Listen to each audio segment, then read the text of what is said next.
लगभग 50 लाखभन्दा बढीको लगानीमा आगलागी भयो। यही नै फेरि स्थापित हुन्छु भनेर फेरि काठमाडौँमा आएर चाहिँ मैले फेरि जिरो लगानीमा सुरु गरेर अनि बिस्तारै बिस्तारै अहिले 1 वर्षको पिरियड भयो यहाँनिर म स्थापित भएको।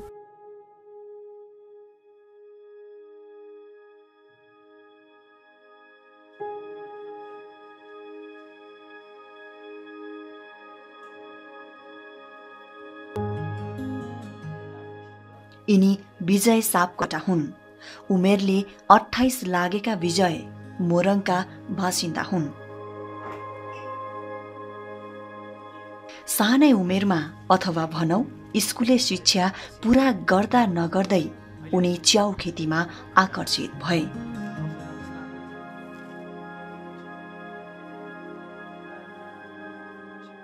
गाउँका दाइहरू काठमाडौँमा च्याउ खेती सिकेर गाउँ फर्के। विजयले उनीहरूबाटै च्याउ खेती सिकेका थिए। अब यो च्याउ व्यवसाय चाहिँ मैले सुरु गरेको 2068 सालबाट। 2068 सालमा गाउँका केही दाइहरूले चाहिँ नि च्याउको खेती गरेको देखेपछि मैले चाहिँ यो विषयमा चाहिँ अब अलिकति केही इन्ट्रेस्टिङ छ नि त। च्याउ त अलिकति फरक किसिमको खेती प्रणाली अथवा फरक किसिमको खेती नेपालमा त निकै लामो समय पछि मात्रै आएको यो नयाँ प्रविधि र च्याउ खेती गरिन्छ भन्ने खालको त यो जङ्गलमा पाइने चिज हो, गरिन्छ भन्ने खालको कन्सेप्ट मानसिकतै थिएन। त्यतिखेर चाहिँ मैले इन्ट्रेस्ट लागेर यो च्याउ खेती अथवा च्याउको व्यवसाय सुरु गरेको।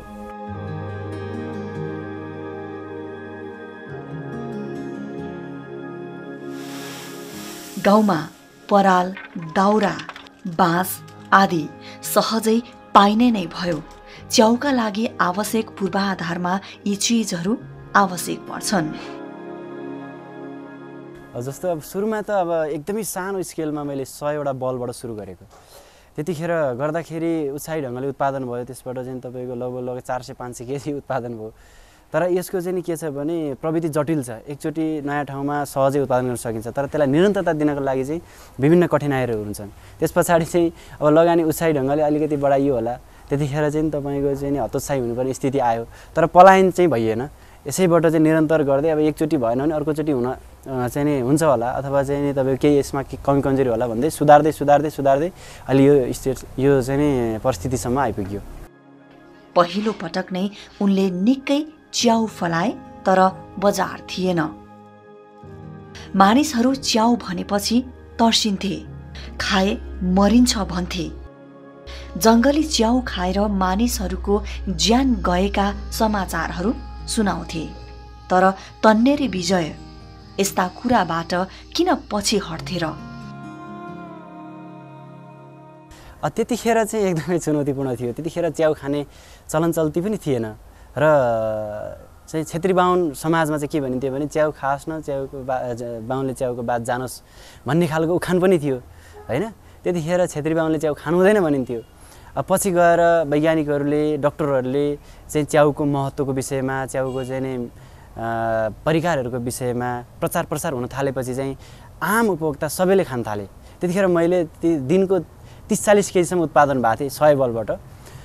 मैले चाहिँ गाउँघरमा लगेर बजारमा लगेर बेच्न खोज्दाखेरि यो मरिन्छ, यो खानु हुँदैन भनेर भनिन्थ्यो। अनि त्यतिखेर मैले आफैले चाहिँ तपाईँको चाहिँ नि म मरेँ भने तपाईँहरू पनि मर्नुहुन्छ भनेर आफूले ट्रायल गरेर खाएर टेस्ट गरेर देखाएर ल म मरेँ भने तपाईँहरू पनि मर्नुहुन्छ, म मरिनँ भने तपाईँहरू पनि मर्नुहुन्न, अब त विश्वास भयो नि त भन्ने खालको चाहिँ त्यो वक्तव्यसहित, त्यो खालको चाहिँ विश्वाससहित बजारमा चाहिँ नि त्यो 40 केजी च्याउ पनि धरान, इटरी, विराटनगर लगायतका वरिपरिका गाउँमा घुमाउँदासम्म बेच्न नसक्ने स्थिति थियो। बिस्तारै मानिसहरू च्याउ खान थाले। बजार पनि बिस्तारै वृद्धि हुँदै गयो। खेती पनि बढ्दै गयो। विजयको पनि व्यापार बढ्दै गयो। उनी दैनिक 1000 केजी च्याउ उत्पादन गरेर धरान, विराटनगर, इटहरी लगायतका बजारमा बेच्न थाले। उनलाई च्याउबाट राम्रो कमाई गर्न सकिन्छ भन्ने यकिन भयो। अब विभिन्न ठाउँबाट, विभिन्न तह र तबकाबाट चाहिँ यसको प्रचार प्रसार हुँदै गएपछि र हाम्रो प्रयासबाट चाहिँ नि लगायत अन्य व्यवसायहरूको प्रयासबाट चाहिँ यो चाहिँ एकदमै धेरै उपभोग बढ्दै गयो। अहिले त तपाईँको दिनको पूर्वाञ्चलको 3-4वटा जिल्लाहरूमा मोरङ, सुनसरी, झापा यति जिल्लाहरूमा लगभग चाहिँ नि 4-5 टन दैनिक खपत भइरहेको छ। कमाई गरेको पैसा र केही रकम बैंकबाट ऋण समेत लिएर उनले ठूलो फार्म बनाए। जब फल हात लाग्ने बेला भयो उनको फार्ममा आगलागी भयो।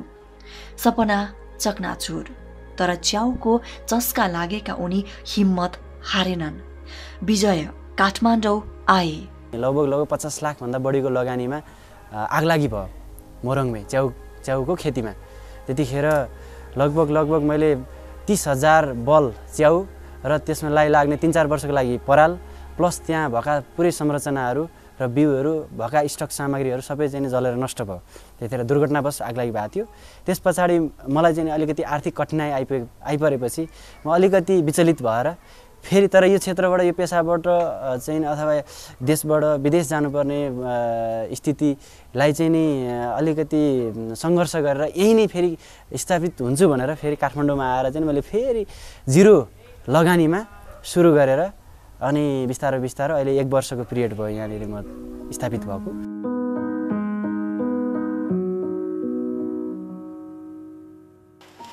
यो चाहिँ तपाईँको चाहिँ नि हामीले सुरुमा चाहिँ अक्सिजन दिनको लागि सानो पाल पारेका हुन्छौँ। अनि बाँकी तपाईँको चाहिँ नि यो इन्क्युबेसन पिरियड सकिसकेपछि हामीले यो फल्ने बेलामा हामी दुई साइडबाट चिरिदिन्छौँ। चिरिसकेपछि सबैतिरबाट कलेक्सन भएर एउटै झुप्पा भएर आउँछ कि। अनि सबैतिर यसलाई चाहिँ उदाङ्गो बनाउँदा पनि सानो झुप्पा चाहिँ फल्ने भयो सबैतिरबाट। त्यस कारणले गर्दाखेरि चाहिँ यहाँ यो तपाईँको एक साइडबाट चिरेपछि एकतिरबाट मात्रै आउने भयो कि। विजय आफू पनि च्याउ लगाउँछन् र देशका कुना कुनामा च्याउ खेती विस्तारमा सहयोग गर्दै आएका छन्।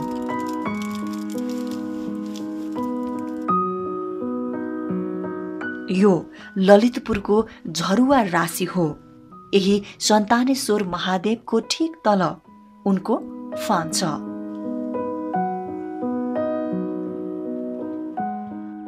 यही ठाउँमा उनले च्याउ उत्पादन गरिरहेका छन्। गोदावरी नगरपालिका झररासी सन्तानेश्वरको पछाडिपट्टि हो हैन। यहाँ हाम्रो चाहिँ अहिले लगभग 12-15वटा टनेलहरू छ। यिनीहरूमा एउटा टनेलमा लगभग 1800 बलहरू छन् हैन।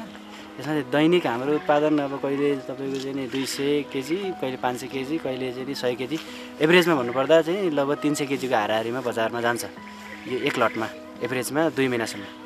अनि त्यस पछाडि फेरि हामी वर्षमा 2 चोटि मात्रै लाउँछौँ। वर्षमा 2 चोटि लगभग तपाईँको चाहिँ एउटा बल बराबर हाम्रो उत्पादन भनेको चाहिँ 3 केजी हो हैन। यहाँ अहिले हामीले लगाएको भनेको 11,000 बल छ। 33,000 केजी चाहिँ बजारमा जान्छ।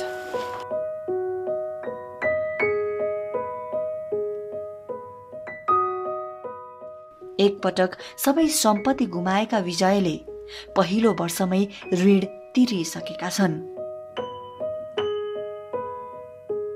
अब जियोस् अहिलेसम्म मैले चाहिँ पहिले कमाएको जुन पैसाहरू थियो हैन, इन्कमहरूबाट चाहिँ नि गरेको लगानी डुबेको हो मेरो।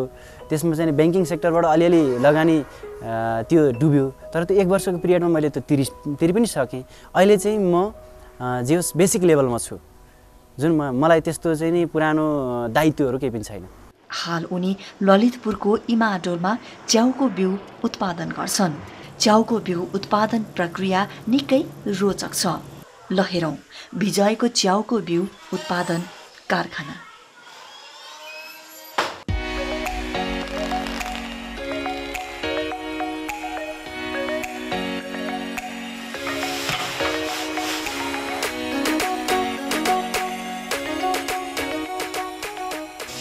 यो गहुँ चाहिँ घुनले खाएको हुनु भएन, अनि माटोहरू हुनु भएन, एकदम सफा कुहेको पनि हुनु भएन। जुन चाहिँ काँचै काटेर चाहिँ जुन बिगारेको गहुँ हुन्छ नि फार्ममा, राम्रोसँगले पाकेर मात्रै काटेर यसलाई थ्रेसर गरेको गहुँ, राम्रो गहुँ, कोटिलो गहुँ, कोसिलो गहुँ हेर्दाखेरि पनि तपाईँको चाहिँ कलिलोई काटेर चाहिँ नि हार्भेस्ट गरेको गहुँ भन्दा पनि एकदम राम्रो चाहिँ यसमा बढी न्युट्रिसन भएको गहुँ चाहियो कि हामीलाई चाहिँ एकदम मेच्योर्ड गहुँ चाहियो।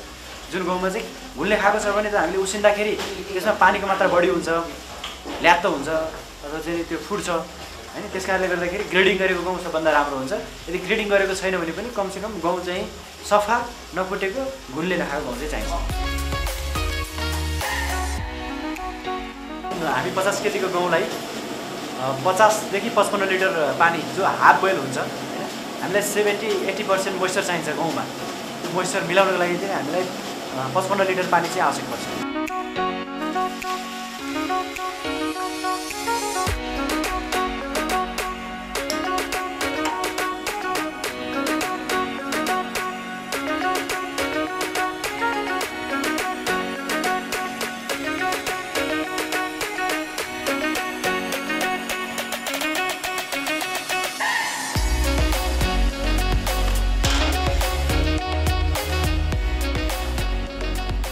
आगोको रफ्तार कति छ त्यो अनुसारले यसलाई जो यहाँको पानी सुक्छ अथवा हामीले गहुँ छान्दाखेरि जो भित्रको चुरो हुन्छ त्यो नमरिकन त्यो पुरै पाकेर फ्यात्त पनि हुनु भएन र काँचो पनि हुनु भएन। त्यसमा चाहिने पनि ठिक्क मोइस्चर चाहिँ ठिक्क कन्ट्रोल हुनुपर्छ। हामीले त्यसलाई चाहिँ यसै गरिकन चेक जाँच गर्ने भन्ने हुँदैन। हामीले आँखाले हेरेर अथवा हातले छामेर त्यसलाई थिचेर फुटाएर हेरेर अनि हामीले चाहिँ निर्गुल गर्छौँ कि यो ठिक्क पाक्यो, ठिक्क बोइल भयो, यसलाई चाहिँ नि हामीले अब प्याकेट बनाउनलाई योग्य भयो भनेर चाहिँ निर्गुल गरिसकेपछि अनि त्यस पछाडि हामी त्यसलाई निकालेर अनि फेरि यसलाई सुकाउँछौँ हैन। जुन बाहिरको पानीको मात्रालाई फेरि कन्ट्रोल गर्नुपर्छ, किनभने बाहिर पानीको मात्रा बढी हुन्छ, भित्र कम हुन्छ, भित्र र बाहिरको रेसियो मिलाउनु पर्ने हुन्छ नि त। त्यस कारणले गर्दाखेरि हामीले चाहिँ भित्र र बाहिर मिलाउनको लागि फेरि पङ्खामा लगाएर सुकाउँछौँ।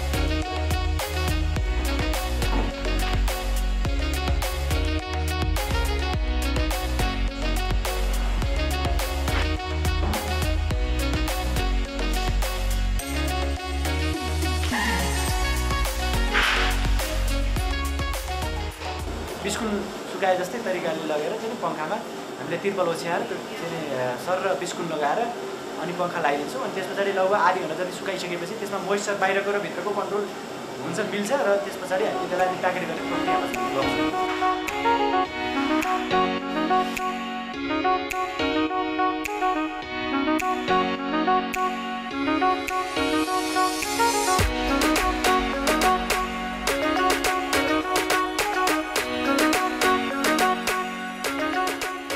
क्याल्सियम कार्बोनेट यो जिप्सम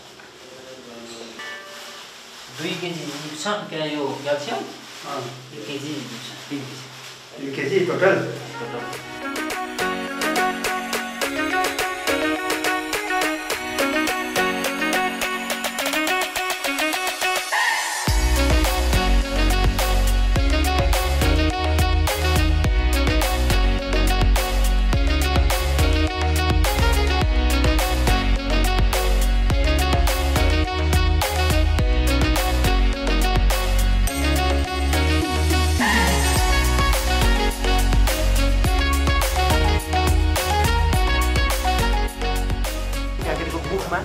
हैन अक्सिजन छिराउन तर अरू कुनै ब्याक्टेरिया भाइरस फङ्गसहरू नछिरोस्। जुन चाहिँ माइसेलियाले अक्सिजन लिने चाहिँ तपाईँको उसले आफ्नो बाँच्नको लागि अक्सिजन लिन्छ हैन, त्यो अक्सिजन चाहिँ तपाईँको लिन सकोस् तर त्यसमा कुनै बाहिरी इन्फेक्सनहरू नहोस् भनेर त्यो प्लगबाट चाहिँ फिल्टर भएर छिर्छ। त्यस कारणले गर्दाखेरि यो प्लग चाहिँ हामीले बनाएर त्यो प्याकेटको चाहिँ मुखमा राख्ने हो बाँधेर।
अटोक्लिप भनिन्छ। यसमा चाहिँ तपाईँको चाहिँ हामीले ग्यासबाट इलेक्ट्रिक लाइनबाट पनि चलाउन सकिन्छ। तर ग्यासबाट हामीले चलाउँछ किनभने लाइन जाने चाहिँ तपाईँको समस्याले गर्दाखेरि हामीले ग्यासमा प्रयोग गर्छौँ। यसभित्र चाहिँ हामीले जुन बनाएको प्याकेटहरू हुन्छ त्यो प्याकेटहरूमा चाहिँ तपाईँको निसङ्क्रमित बनाउनको लागि अथवा स्टेलाइज गरेर त्यसमा चाहिँ तपाईँको भित्र भएको ब्याक्टेरिया भाइरस फङ्गसहरू मार्नको लागि हामीले चाहिँ यसमा 121 डिग्री सेल्सियस तापक्रममा चाहिँ हामी तपाईँको यो भित्री भाँडाभित्र राखेर हामी स्टेलाइज गर्छौँ, बाष्पीकरण गर्छौँ। त्यस पछाडि अनि हामीले इनुकुलेसनको लागि हामीले चाहिँ लाइनर एयरभित्र लगेर चाहिँ हामीले कल्चर हाल्छौँ।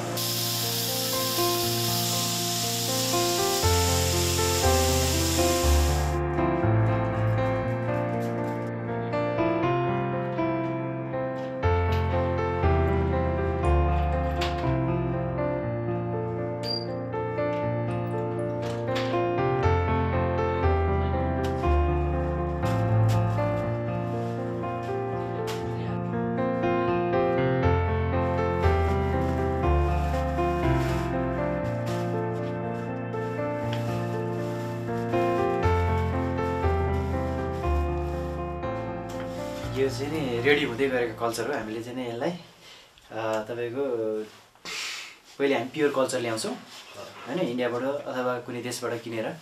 त्यस पछाडि हामीले यसलाई विभिन्न मिडिया मार्फत ट्रान्सफर गर्दै लान्छौँ। यो चाहिँ नि हामीले अगर मिडियामा विभिन्न खाद्य तत्त्वहरू मिक्स गरेर हामीले यहाँ चाहिँ खाद्यान्न तयार गरेका छौँ यसको लागि चाहिने। त्यस पछाडि हामीले यो कल्चरलाई ट्रान्सफर गरेर राखेका छौँ। अब यस पछाडि हामी लिक्विड अथवा सोलिड मिडियममा कल्चर बनाउनको लागि यो प्रयोग हुन्छ। यसबाट लिक्विड बनाउँदाखेरि हामीले चाहिँ 70-80 वटासम्म बनाउन सकिन्छ। सोलिड कल्चर बनाउँदाखेरि लगभग 40 वटा जति बनाउन सकिन्छ। यसको कुनै प्राइस हुँदैन होइन, यसको चाहिँ जात के हो, यसको बायोलोजिकल इफिसियन्सी के हो, कति उत्पादकत्व छ यसको भनेर चाहिँ तपाईँको चाहिँ 1-2 लाख रुपियाँसम्म पनि कल्चरलाई किन्दाखेरि चाहिँ खर्च गर्ने प्रचलन छ, खर्च गरिन्छ होइन। र तर त्यो चाहिँ प्योर कल्चर चाहिँ एकदमै उत्पादन क्षमता चाहिँ धेरै भएको हुनु पर्यो। त्यस्तो भयो भने चाहिँ नि हामीले जति पनि खर्च गर्न तयार छौँ कि।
कल्चर हामीले तयार गरेर राखेको कल्चर छ, त्यसलाई चाहिँ इन्फ्लेसन गरेको अथवा त्यो सिरिजको माध्यमबाट जो स्टलाइज गरेर रेडी भएको जुन खाद्य तत्त्वको चाहिँ नि खाद्य तत्त्व छ त्यसमा चाहिँ हामीले ढुसी सारेको भन्छ।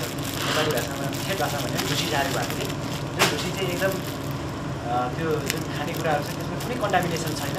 त्यो कन्टामिनेसनमा हामीले त्यो ढुसी राख्यौँ। त्यो राखेपछि त्यो ढुसी मात्रै फैलिने हो, त्यहाँ कुनै ब्याक्टेरिया भाइरस फङ्गसको आक्रमण नहुने हो।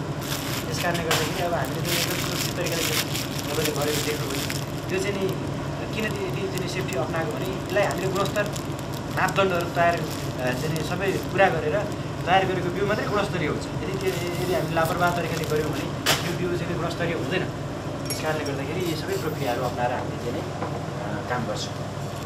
एउटा प्याकेटमा 400 ग्रामको प्याकेटमा अहिले यो चाहिँ जुन इन्फ्लेसन गरिरहेको छौँ, 400 ग्रामको प्याकेटमा हामी 4 ml हाल्छौँ, 200 ग्रामको प्याकेटमा हामी 2 ml हाल्छौँ। त्यसरी हेर्दाखेरि तपाईँले त्यो केमिकल चाहिँ जस्तो देखिरहनु भएको छ नि, यो चाहिँ केमिकल नभएर यो ढुसी हो, तरल ढुसी हो होइन, तरल माइसेलिया हो। त्यो चाहिँ लिक्विड माइसेलियालाई चाहिँ हामीले चाहिँ सिरिन्जको माध्यमले तानेर त्यसलाई चाहिँ त्यो सिरिन्ज पनि स्टोलाइज गरेको सिरिन्ज होइन, कुनै सङ्क्रमण नभएको सिरिन्जले चाहिँ तपाईँको तानेर हामीले चाहिँ प्याकेटहरूमा इन्फ्लेसन सिरिन्ज गर्छौँ। त्यस पछाडि यो चाहिँ रेडी हुन्छ। यसलाई चाहिँ हामीले अब लगेर स्टोरमा राख्छौँ। स्टोरमा राख्नुभन्दा अगाडि चाहिँ हामीले अब यसलाई जहाँबाट चाहिँ हामीले तपाईँको चाहिँ छेडेका छौँ त्यो छेडेकोभन्दा अलिक तल्लो भागबाट चाहिँ फेरि हामी बाँध्छौँ, रबरले बाँध्छौँ, जहाँबाट चाहिँ डाइरेक्ट ब्याक्टेरिया भन्दा फङ्गस भाइरसहरू नछिरोस् भनेर हामीले त्यो सेफ्टीहरू तान्छौँ।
हामीले इनोकुलेसन गर्छौँ, कल्चर गर्छौँ हैन। कल्चर गरिसकेपछि त्यो प्याकेटहरूलाई चाहिँ हामी मिलाएर यो स्टोर ऱ्याकमा राख्छौँ। स्टोर ऱ्याकमा राखिसकेपछि यसको टेम्परेचर लगभग चाहिँ नि 15 देखि 22-25 डिग्री सेल्सियस यसको चाहिँ नि पेरिफेरीमै हुन्छ, प्राकृतिक रूपमै हुन्छ।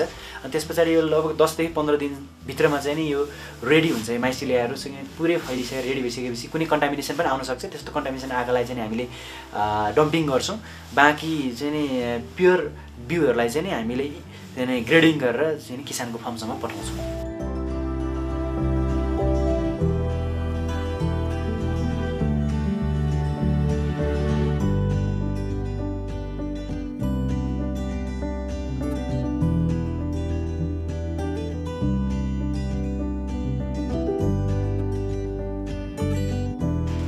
हाम्रो स्टोर रुम हो हैन। यहाँ चाहिँ हामीले कमर्सियल स्पान र हामी कल्चरहरू राख्छौँ। जसरी यहाँ देखिरहनु भएको छ यो मास्टर सिड भन्छ, यो एउटा कल्चर भयो हैन।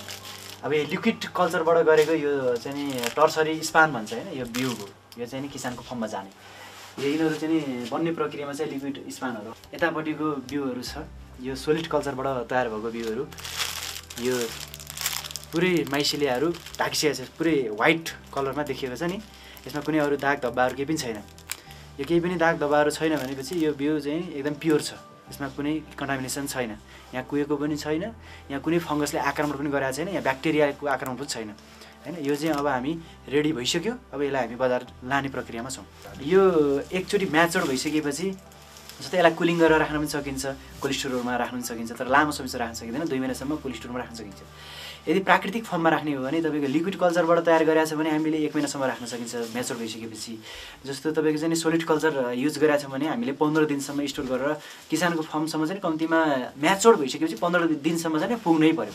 यो स्टोर गरेको रेडी भएको लगभग 4-5 हजार प्याकेट होला र बाँकी अरू चाहिँ तपाईँको यो बन्ने प्रक्रिया अनि त्यसपछि रेडी भएर चाहिँ बजार जाने प्रक्रिया निरन्तर रहिरहन्छ। अब जस्तो अहिले हाम्रो 2टा स्टोरमा गरेर लगभग चाहिँ 15,000 प्याकेट जति छ। यसमा चाहिँ तपाईँको विभिन्न खालको ग्रे वेस्टर हुन्छ हैन, व्हाइट वेस्टर हुन्छ, तपाईँको ब्ल्याक वेस्टर हुन्छ हैन। त्यसका चाहिँ विभिन्न भेराइटीहरू हुन्छ। तर हामीले चाहिँ अब जस्तो बजारमा बढी मन पराउने भनेको व्हाइट वेस्टर हो। अनि अब त्यस कारणले गर्दाखेरि अब युरोप अमेरिकामा चाहिँ फेरि ब्ल्याक वेस्टर मन पराउँछ, किनभने त्यसको स्वाद अलिकति मिठो हुन्छ। यसका पनि विभिन्न जातिहरू हुन्छ हैन। यो चाहिँ प्लुरोटस स्ट्याटसको चाहिँ हामीले बिउहरू तयार गरिरहेका छौँ।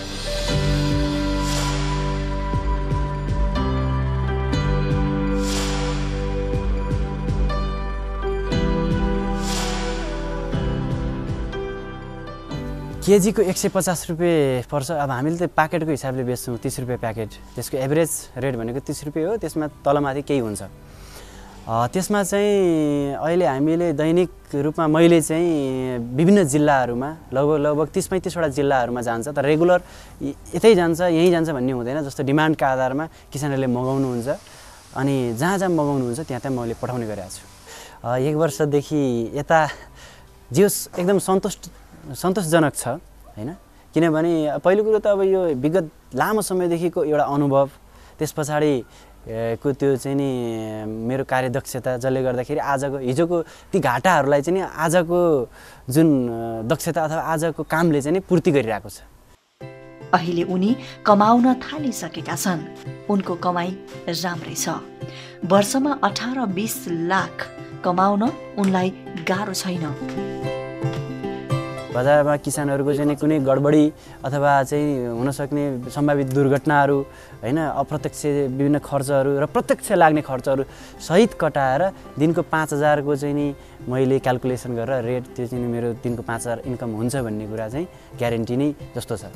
अहिले मेरो सहयोगी मेरो प्राविधिक साथीहरू 7 जना साथीहरू हुनुहुन्छ, सहित म गरेर 8 जना चाहिँ निरन्तर प्रत्यक्ष संलग्न भएर चाहिँ च्याउको बिउ उत्पादन ल्याबमा चाहिँ हामी संलग्न छौँ।